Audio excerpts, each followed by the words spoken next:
This is a podcast all about Bears. You either cheering for this team or just pulling your hair. I like to take a minute, just sit right back and tell you how I became the #1 Bears fan. That boy is Benny Hunter. Cake on the mic, cake on the mic, cake on the mic, cake on the mic. People, this the intro.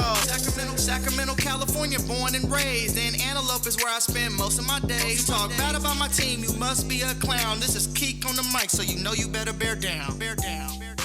Hey, what's going on, Bears fans? Thank you so much for joining me for another episode of Keek on the Mic, the podcast all about the Chicago Bears. Like always, if you're new to the channel, make sure you hit that subscribe button and the bell notification to catch all Bears content right here on the podcast.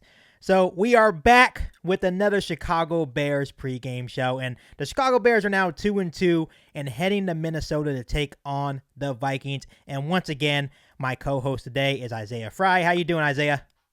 Doing good. How you doing?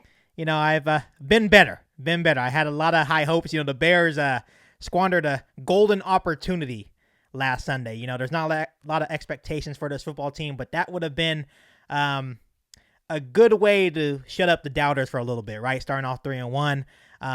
Before we go any further, what are your thoughts on the Chicago Bears loss to the New York Giants last Sunday? Watching that game, I actually, for the first time, felt that we were outcoached. Yeah. And what I mean by that is watching the defense play, it was disappointing to see the runs that they gave up to Saquon. Obviously, he's been having a great year, but it was more watching the film was more schematic things. You know what I mean? Like not setting the edge, not taking the quarterback on boot, just simple things that you know that if they were in the right defense, they probably would have had better success. So that was disappointing. Yeah, there was this one play that really bothered me, and I felt like it could have changed the game. It was earlier in the game. I think it was the first half. The Bears defense had a 3rd and 9.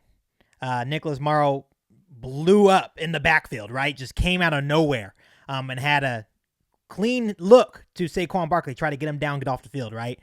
Saquon was able to get out of it. He went the opposite field, ended up getting a gain of 16, and extended the drive.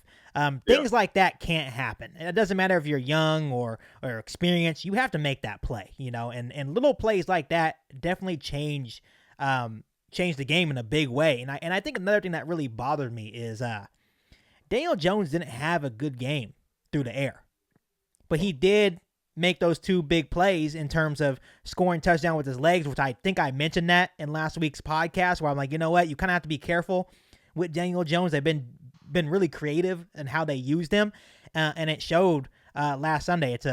It was definitely a frustrating loss for the Chicago Bears, and I think they kind of took a step backwards in a way. They did. And to kind of piggyback off your point about Daniel Jones, watching them was more, you know, you can see what their game plan was. Their game plan was to make him beat us. Don't let Saquon. But in the process, their scheme wasn't matched up to stop Saquon. And in the process, Saquon still got off. Yeah. And then it didn't work out either way. Yeah. And all in all, I think the Bears still had some opportunities to maybe win that game. You know, Bears have won a lot of ugly games, and they had the opportunity. But I think another thing I want to point out before we move on to the Bears and Vikings is that they have to find a way to score in the red zone. Not field goals, but finish drives. The Bears were in the red zone 4 different times. They just didn't get it done in terms of scoring touchdowns. Right. That was hard, man, because they, like you said, 4 different times, man. That's 3 points each time. That's why they lost 2012. You think if they would have got those in the end zone, that would have been a whole different ballgame right there. Who knows what happens, right? So, once again, I know we say it every week. Yes, they're a young team. Yes, there's a lot of developmenting going on, or developmenting players are going on, right? But they will learn from their mistakes. And I guess as fans, we just have to trust that the coaches are doing their job and making sure they're teaching these players, looking at the film, making sure they're learning from their mistakes game to game. Definitely. So now the Bears are 2-2 and going into Minnesota to play the 3-1 Minnesota Vikings. And this game kind of scares me a little bit, you know, and I know it's a divisional game. So you can probably expect, a pretty hard fought game from both sides. Both sides are going to be pumped up. But on paper, I'm not going to lie, I feel like the Minnesota Vikings are the better team. I'll be realistic in that aspect, but I feel like for the most part, there's going to be a lot of teams that the Bears play that their roster looks better. But at the same time, I've been really adamant when I say that I feel like the coaching is better for the Chicago Bears. I know you brought up the point that we were out coached.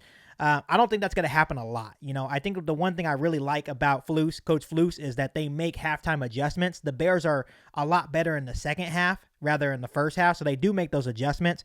But this is an interesting matchup. Obviously, I'm going to go into matchup background here. Obviously, the Vikings have won 3 of the last 4 versus the Chicago Bears.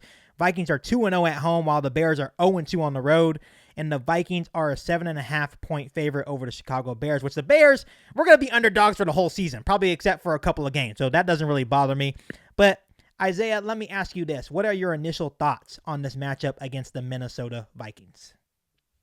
It's going to be tough. I agree, honestly, with that 7.5 spread right there. I think that's kind of what we expected.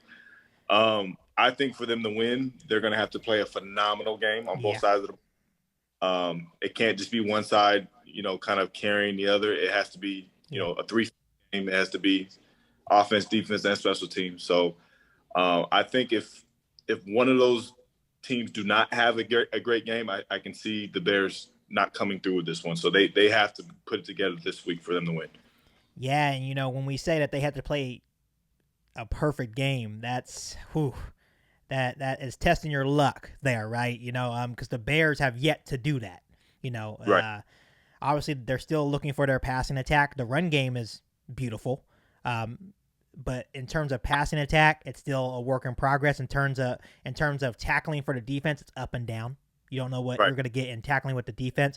So, and when you look at the Minnesota Vikings, you think of Justin Jefferson, Dalvin Cook, Adam Thielen. Kirk Cousins is no pushover. Right. The defense, they have Zadarius Smith, Danielle Hunter. How am I forgetting the safety's name? He's a baller. They have the safety. Yes, Harrison Smith. They have all the pieces to be a playoff caliber team. Obviously, you saw what they did to the Green Bay Packers week 1.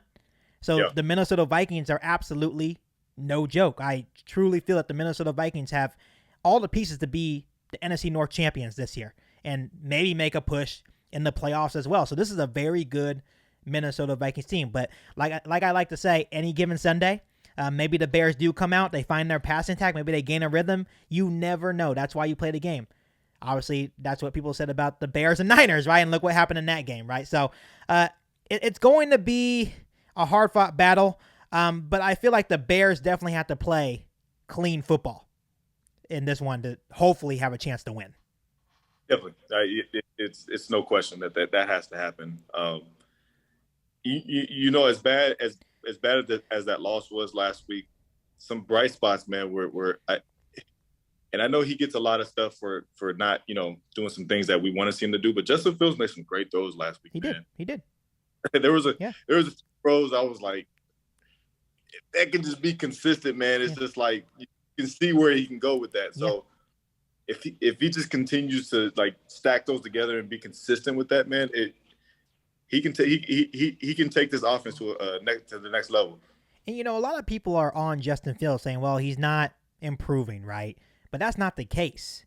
I think it's the inconsistencies around him as well. Who can step up and make plays? For example, he threw a beautiful deep ball to Dante Pettis, straight out dropped it.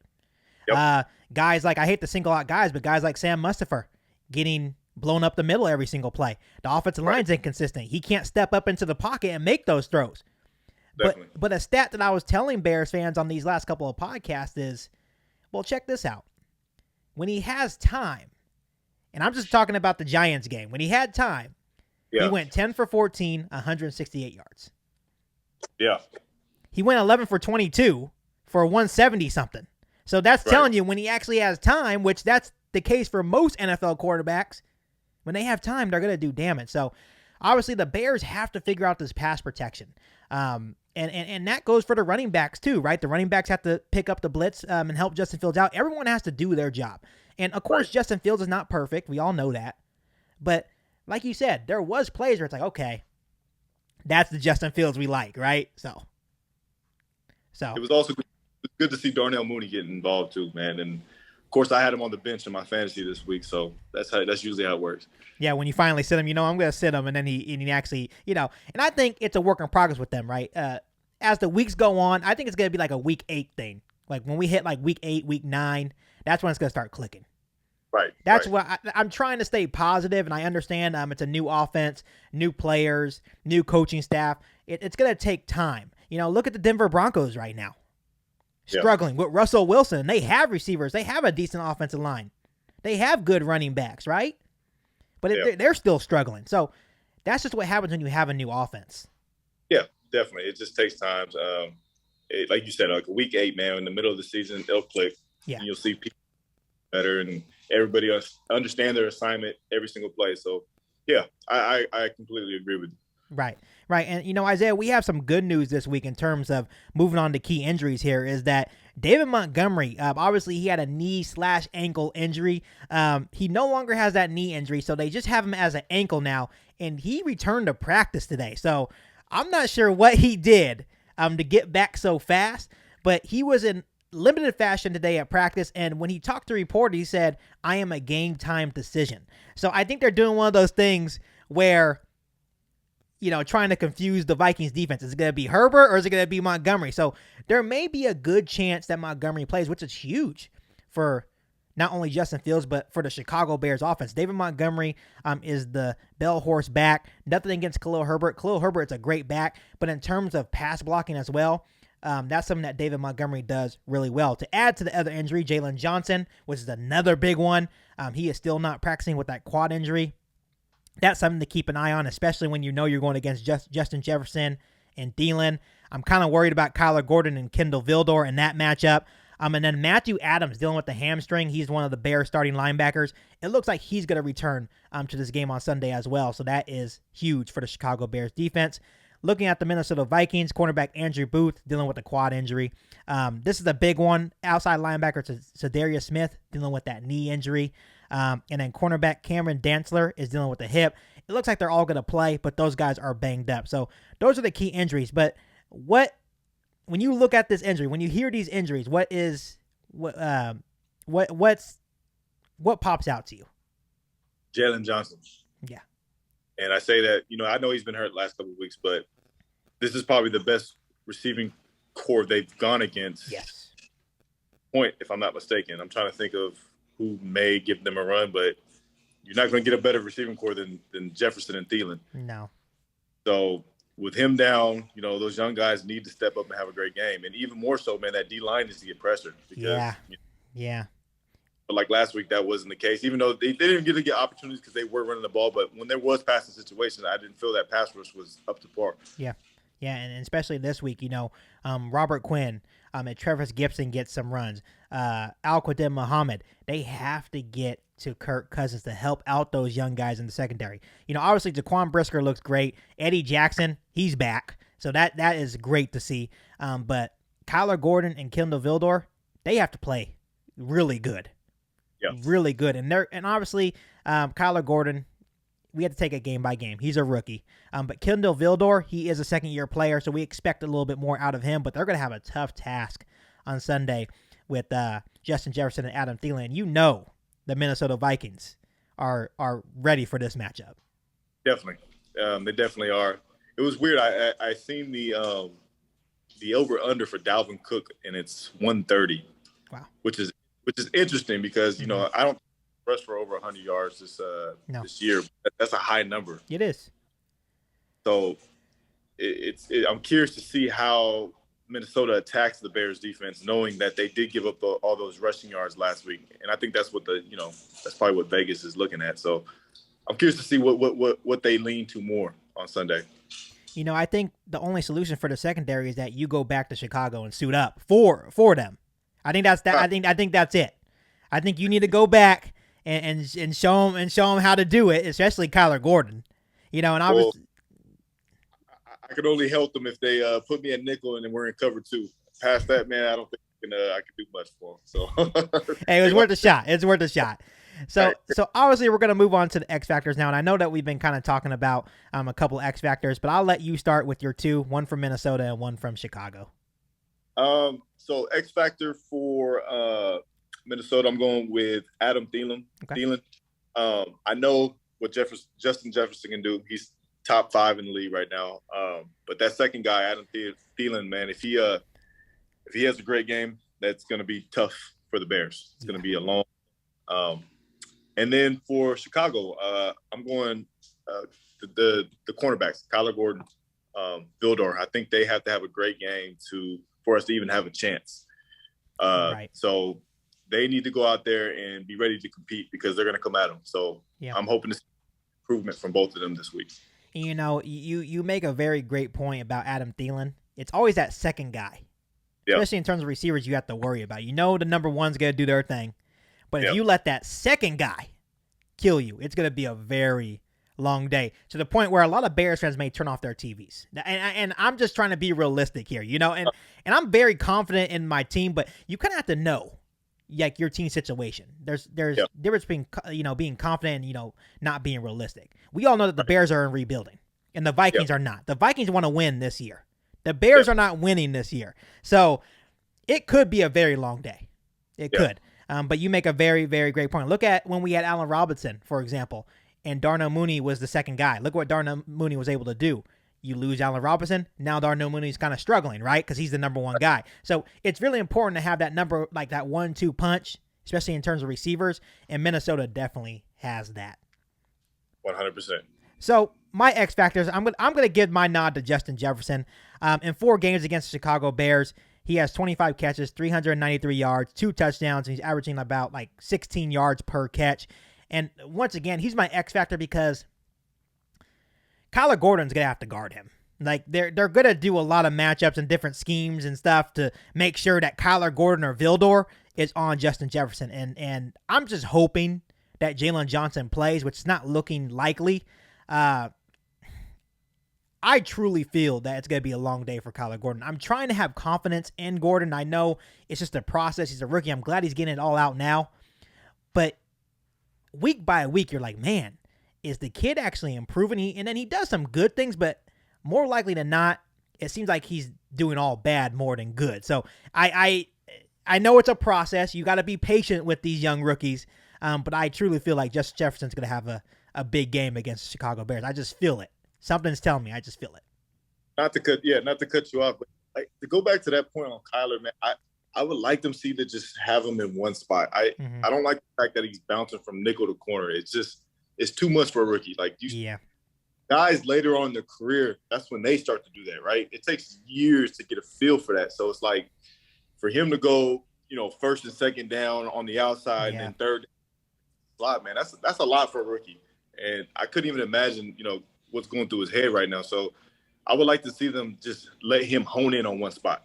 And I think Kyler Gordon's going to end up being a really good player because he's playing. He's playing through these struggles, and that's big, especially for a cornerback. You have to be next play mentality, right? Because you're going to give up plays.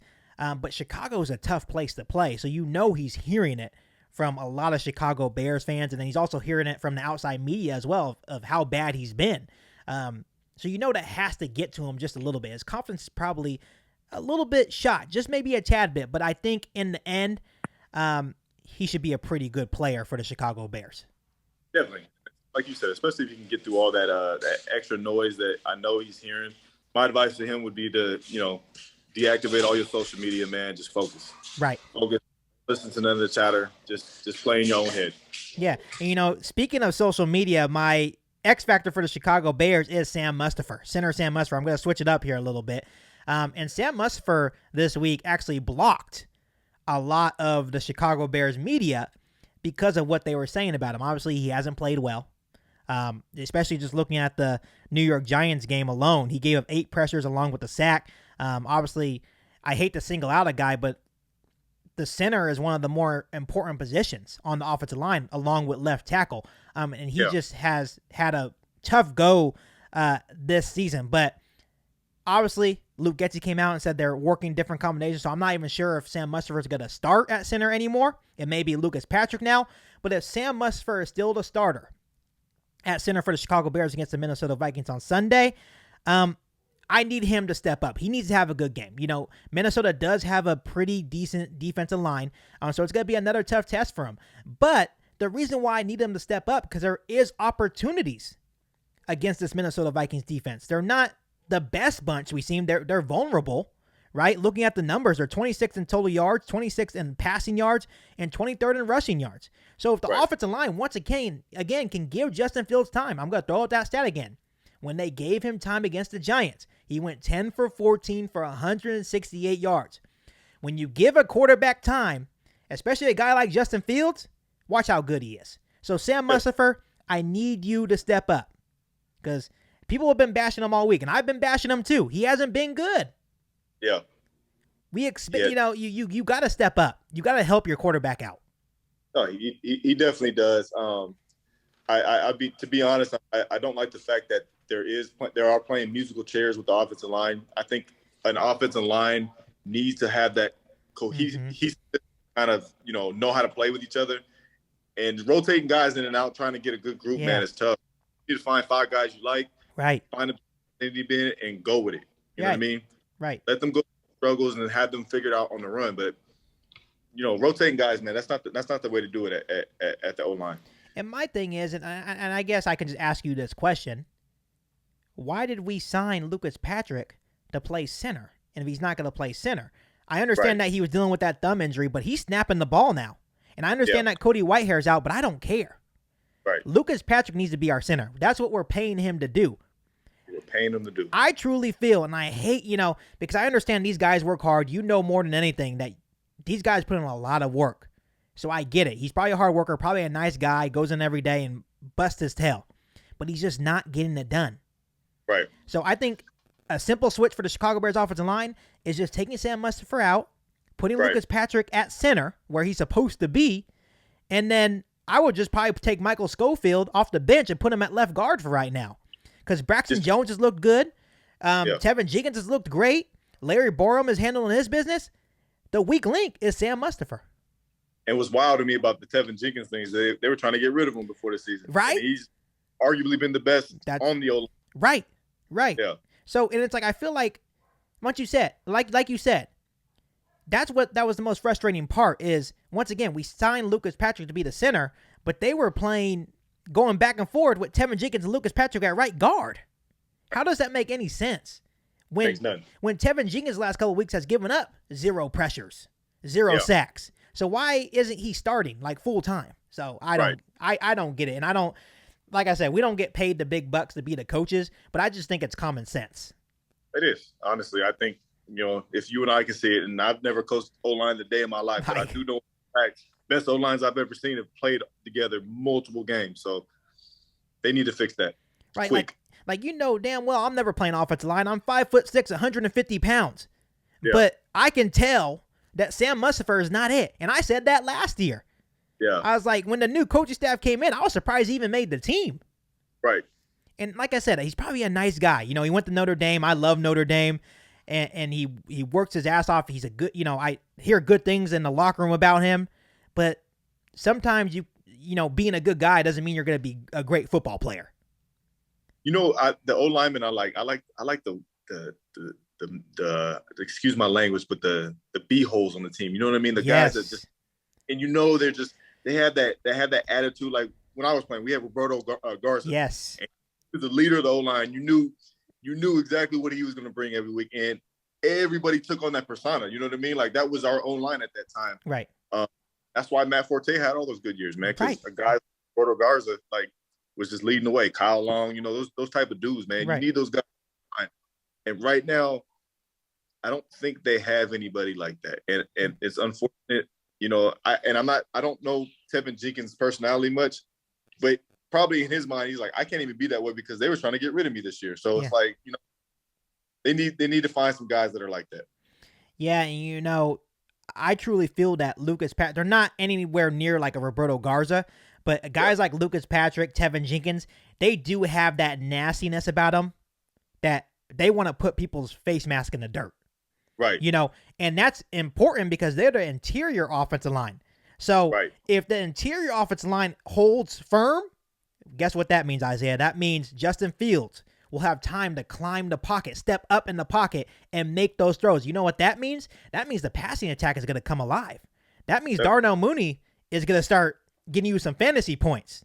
Yeah. So you should be pissed off at Sam Mustipher, because I'm telling every single game, He's loud, and I think, a good judgment period is 4 games, but every single game, it's Sam Mustipher botching snaps, Sam Mustipher getting blown up.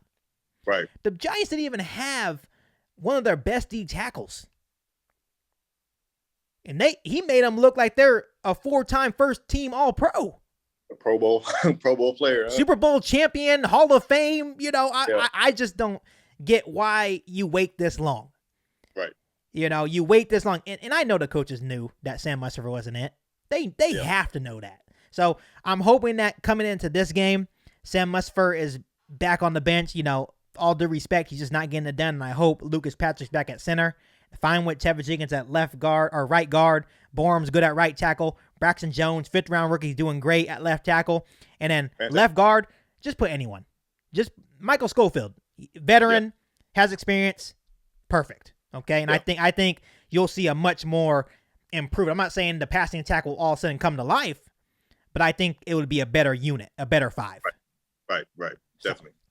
So Isaiah, enough with that. I just went on a full-on rant. I did a podcast today ranting about Sam Mustipher, so I think that's why I'm a little riled up because, man, he gets under my skin. He really does. Yeah. So we're done with Sam Mustipher. Let's hope the Bears coaches make the right decision. But now we're going to move on to the key matchups of this game, and I'll let you start off once again.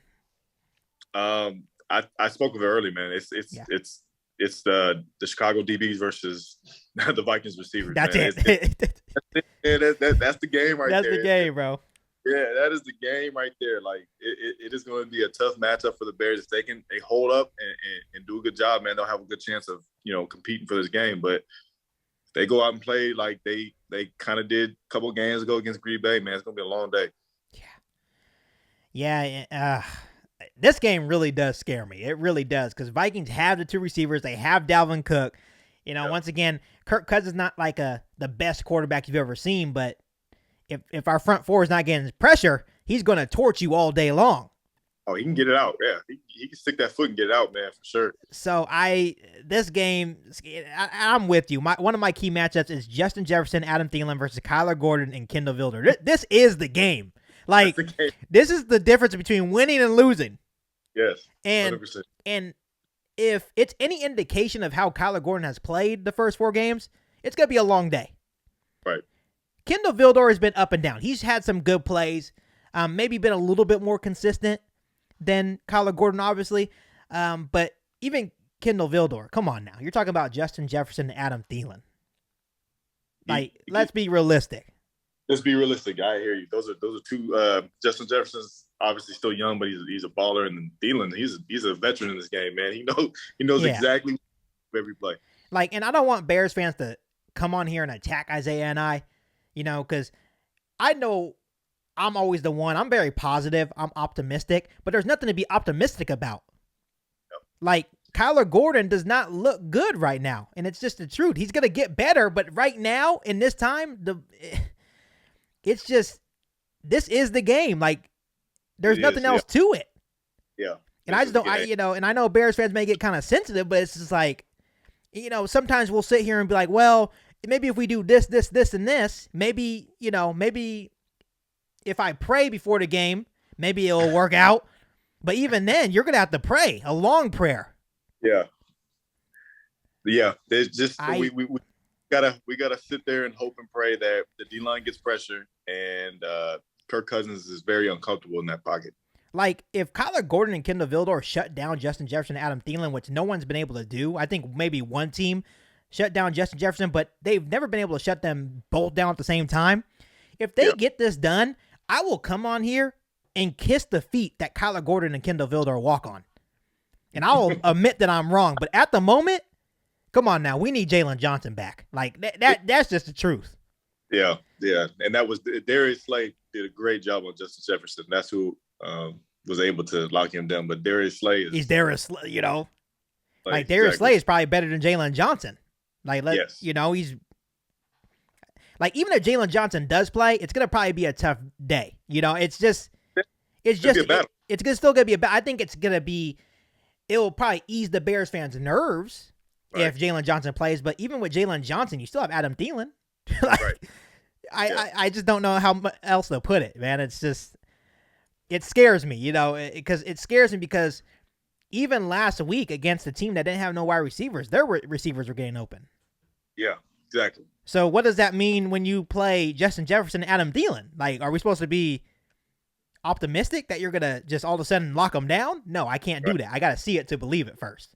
Right. So, all right. By the way, off topic, I was trying to figure out why. I don't know why I'm seeing 55 and 33 on the field. I'm not saying those players wearing the jersey, but I'm saying those numbers. Like, I always felt like those two numbers should actually be retired. I'm not sure why they're being used right now. I was interested to see. I know obviously Jalen Johnson's wearing 33, but like I seen 55 the other day, and that kind of, you know, like, and to go off your point, number 55, you know, obviously legend Lance Briggs. Let's be honest, you know, but it's not even like Al-Qadim Muhammad is even representing it well right now. You know, once again, we brought him over hoping that he would fit the scheme, which he does. He's supposed to fit the scheme. Yeah. And he hasn't done anything. Right. I'm just being extra critical right now because we have to be. We have to call out these players because they're not getting it done. Right. Like Al-Qadim Muhammad is supposed to be the guy, like the veteran that knows the scheme and knows how to work the system. But he's the one, like you said, not setting the edge. Thinking he's going to make the play on the running back. He killed us last week. Yeah. I kept watching the game. I'm like, why is it 55 set the edge? And then I thought about it. I'm like, wait, why is 55 even out there? Right. I thought right, yeah. Man, you better change your number to, like, I don't even know, something else. Yeah, seriously. Like, let's be honest. There's just some certain numbers that you just don't need to wear. 55, 54, you know, 34. 33. 33, right? You don't wear those numbers. You know what? Even damn near number 22. Kendall Vildor, take that jersey off. Hey, definitely. You know what I mean? This is, like, I'm very theatrical today. I don't know why what's getting into me. I'm usually a very calm guy, but this team's pissing me off. I've been really calm this whole time, but this team pisses me off, man, because, you know, years and years and years and years, we just want some consistency. And I know we're in a rebuild now, but it's like, God damn. Yeah. Just like, I don't know. Isaiah. Once again, this is the game. Yeah. And once again, this gives me more nightmares than facing Aaron Rodgers. Like, let's be honest. Like, because I've seen what Kyler Gordon can do. He's either getting burnt, or he's either getting a illegal touching, or he's either getting a pass interference or holding. It doesn't matter. But to move on to my I do have another key matchup. I do. I was just going on a rant once again because this is the game. So my second key matchup is Danielle Hunter, Zadarius Smith versus Braxton Jones and Larry Borum. Okay. And obviously the Vikings defensive line is a good bunch. You know, obviously when you see Hunter and Smith, they're like, okay, that's a good pass rushing duo, but they haven't been impressive this season. Combined for the both of them, they only have 21 pressures and 3 sacks. But in their mind, they think, okay, this is a get-right game against the offensive line that's kind of inconsistent, especially in terms of pass blocking. So they know that when we call pass plays or when Justin Fields is passing back, and they know that, okay, we're ready to eat. This offensive line just gave up 6 sacks last week against a defense that didn't even have all their players. Right. So obviously they're considered this a get-right game. Obviously, when you look at Borum and Jones, they're good young players. Foundational pieces, hopefully, for the Chicago Bears offensive line. But between the both of them, they've allowed 17 pressures this season. So obviously, Zadarius Smith and Danielle Hunter it's going to be a battle. I think it's going to be an interesting battle to see. And once again, I think if the Bears offensive line can give Justin Fields just some time, I think you will start seeing the improvement even more from Justin Fields. And you'll see the numbers to go along with that. So. He does some things sometimes I'm like, man, that was a freaking fantastic throw. And then when you see the stats of him having 6 sacks and, you know, all that, it's like, man, what can you do in that situation? Honestly, what are you supposed to do? Yeah, I'm not sure if you've seen, you know, and I don't even want to go deep back into Sam Mustipher again, but I'm not sure if you've seen the footage of Sam Mustipher against the Giants, you know, and obviously it's not, I guess, all his fault, even though it's mostly his fault. There's a couple of plays where, you know, Herbert has to pick up the blitz and help him out a little bit, but he's lost out there, Sam Mustipher. He's lost. And it's like Justin Fields can't even step up into the pocket right now. And when people like, you know, they'll post like a picture, for example, and they'll be like, oh, Darnell Mooney was open right down the middle, like in the zone. Justin Fields can't see that because he's already running for his life. Yeah. Because he can't step. That's why sometimes I just need Bears fans to hush. Like, just shut up, because it's just, once again, are you in that situation? And then the media doesn't help because they ask all these questions, but it's like, you're not out there. You don't see what he sees. Oh, you don't.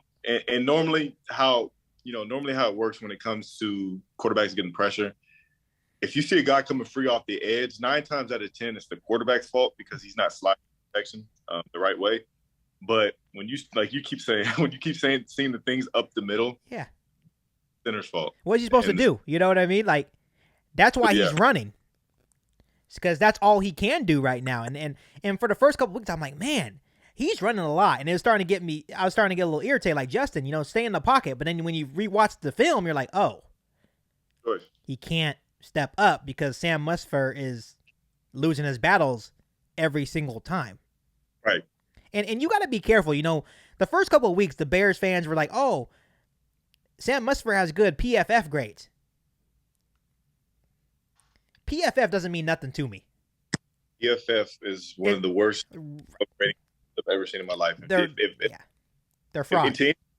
Not follow that, promise you, because they do not know what they're watching. Right, and just like Trent Dilfer went on 670 to score, was talking about PFF. He was like, yeah, those guys are my friends. They're my buddies. I appreciate what they do, but they don't know the why behind the play. They just look at straight like stats or something, and they're like, okay, Sam Musfer didn't give up any sacks. Yeah.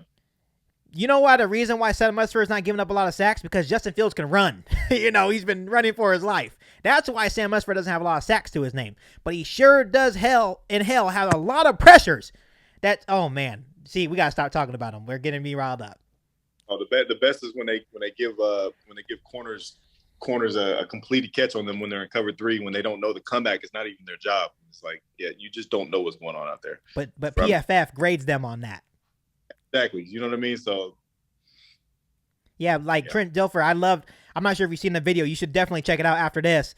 He went on 6-7 to score, and he was just like, Justin Fields, people will see 11 for 22. If you didn't watch the game, they'll see 11 for 22, 170 yards. Man, another doozy from Justin Fields. But when you watch the game, you're like, okay, he had 4 throwaways. That's good. 3 drop passes from receivers, one of them being from Dante Pettis. And then he had 3 tipped balls, and then only 2 of those balls were his fault. So when you break it down that way, and Trent Dilfer's obviously ex-quarterback, I trust people to actually play the position in the NFL, not PFF, right? So when you look at it that way, you're like, okay. And Trent Dilfer was just basically saying, you know what, Bears fans? He did improve last week. Yeah, he did. And that's the only thing we want to see. Did he improve this week? And Trent Dilfer said, yes, Justin Fields did improve. And Luke Getsy said it best. I think someone posed a statement to him that Justin Fields completing, I think, 50% of his completions right now. Yes. Like, honestly, it should be worse. And he should be throwing those balls away that he's taking those sacks on. Yes. So, it actually should be worse. And he was basically, in a way, he was saying that Justin Fields doing all he can right now, man. Yeah, Luke Getsy can't go up there and say what he wants to say, but he's at home with his wife saying, you know what? Sam Musfer sucks. Let's be honest. Sam Musfer is having a rough go right now, but he can't say that at the podium. Right. But he knows that we're rebuilding. He knows that Justin Fields is going to be all right. And once we start adding pieces, real pieces that are not Sam Musfer, sorry, Sam Musfer, you're having a rough day on this podcast, but when we start adding pieces that are not Sam Musfer, we will be all right. I guess he's not going to come on the podcast anytime soon, I'm assuming. What was that? Sorry. But I guess he's not coming on the podcast anytime soon. He probably wouldn't come on here because I would just not be like this. I'd be very critical. I was just like, dude, come on now. Do your job. You get paid millions of dollars. Just play the game. Right. Do it at a high level. But whatever. He probably will not be coming on the podcast. No. He'd probably gonna block me after if he ever sees this. So yeah, which is okay.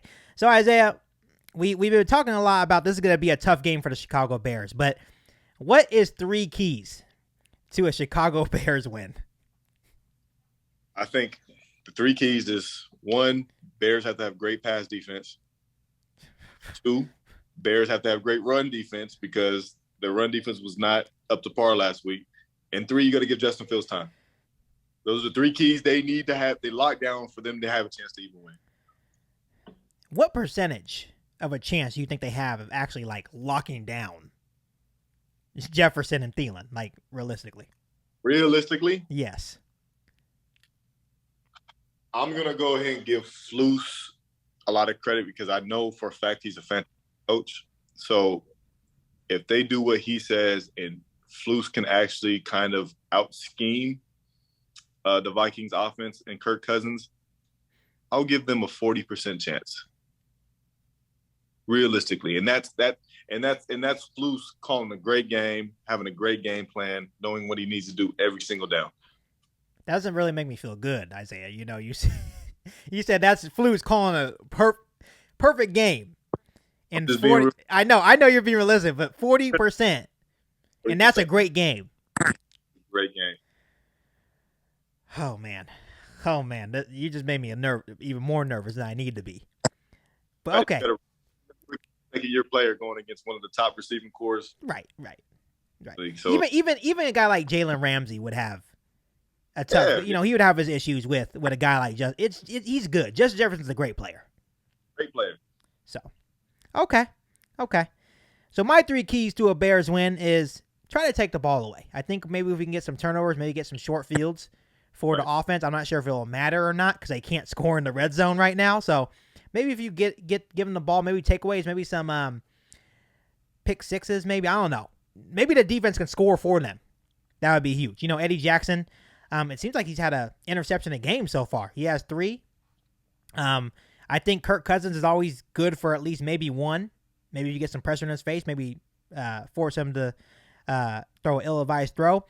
Get Justin Fields in rhythm. And I think this goes along with what you said about give Justin Fields time. If they give him time, you get Justin Fields in rhythm. That's going to be looking really good for your fantasy because that means Darnell Mooney is going to be open. So I think Velus Jones needs to be a bigger part of the offense, not just returning punts. He needs to be a part of the Chicago Bears offense. Right. Quick screens, reverses, quick slants. Do whatever you need necessary to get Justin Fields in rhythm. Because, like I said, obviously when you look at the stat line, 11 for 22 doesn't look too good. Right. But that doesn't really matter at this point. But it's all about getting Justin Fields in rhythm so maybe we can get some big plays down the field. Once again, I'll bring it up once again. The Minnesota Vikings defense is vulnerable. I believe they're 26th, I think I said earlier, against the pass. So, but they do only give up 20 points a game. So they bend but don't break. But there's still opportunities there for the Chicago Bears to maybe have some success. Let's see if they can finally get the passing attack together. My third one is score touchdowns in the red zone. When you get to the red zone, score touchdowns. We're not asking every single trip. But you can't have 4 trips to the red zone and they all come out field goals. Right. Shout out to Michael Badgley for coming in on short notice and scoring all the Chicago Bears points. He's the MVP in Chicago right now. I don't care what anyone says. He got released. And he got released. Whatever. But you got to score touchdowns. Everyone knows that. I'm tired of watching the Bears score 12 points. And this is what I told you. I think I told you a couple weeks ago. I just don't like saying the Bears are going to score more than 20 points ever because they don't do it a lot. Right. So just score when you're in the red zone. And hopefully maybe a guy like N'Keal Harry comes back. He's a 50-50 jump ball guy. Hopefully Cole Kmet steps up. He's still missing in Chicago, so I don't know where he's been. But there are guys on this team that can make plays in the red zone. We just have to make sure we're getting it to them. And hopefully they can make a play for Justin Fields. So, yep. Yeah, so the best part of the podcast for us, and I kind of have a feeling that you're going the opposite way this time. Something's telling me, by the way that you've been talking, that you're going against the Chicago Bears. What is your prediction for this game? You know me, I'm a realist, man. So this will be the first week I'm going opposite. You're right. I'm going 27-17 Vikings. Well, I think you said that, we were going to beat the Packers by 10, right? And we end up losing by 17. So maybe you just did some reverse psychology here. Might, and maybe that might be my play, but we'll see. I think deep down you're like, maybe if I just go against them one week, maybe they'll just all of a sudden click. But then the other week I was almost spot on. I was a point off. I think you're just thinking about your fantasy right now. I think you just, you're trying to do reverse psychology so the offense gets going. So Darnell Mooney scores you some points. I would love that. Yes. I need to win myself this week. I'm currently sitting at 2-2, just like they are. So okay. So this is a big week for you. Yes. This is a big week. Okay. After you said your prediction, and this is not a realistic prediction, so I'm going to change it. I'm going to tell you what I had on here, but I'm going to end up changing it. I had the Bears winning 17-16, but I know that's not realistic whatsoever. Okay. It's not realistic. And it's not going to make a lot of sense because I do weekly picks with one of my good friends, and I post it on my Instagram page. I'm not sure if you see it. But I have the Bears winning. I always pick the Bears to win. But I have to be realistic here. So I have to say Minnesota is the better team, and I think Minnesota beats us 24-10. 24-10. I got it. I'm sorry, Bears fans. You can come at me in the comment section. I don't care. I know I said I chose the Bears to win in my picks. It is what it is. Yeah. But I just think Minnesota at the moment is just the better team. They are. It's just the truth. Yeah, but we all know that, man. It's with that we all know we're rebuilding right now, so that's nothing to be upset about. All we can hope about, and I say it every week, if they just get 1%, and if they do that, man, that's a win in itself. I think I'm gonna get shirts for us to wear on the podcast. Get 1% better, and we'll be looking good, and maybe we can start selling them and stuff, all that good stuff. But I like that. I like that quote. 1% better each week. Sam Musford got negative 1% better last week, so. So that doesn't apply to guys like him. So, but I do appreciate you being our realist, because that's what some of the fans need, and maybe I needed it a little bit too, because sometimes I'm not realistic. I just want the Bears to win. I'm just optimistic, but we got to face the fact that the Bears are a rebuilding team. So there's a lot of tough games ahead for them. Definitely.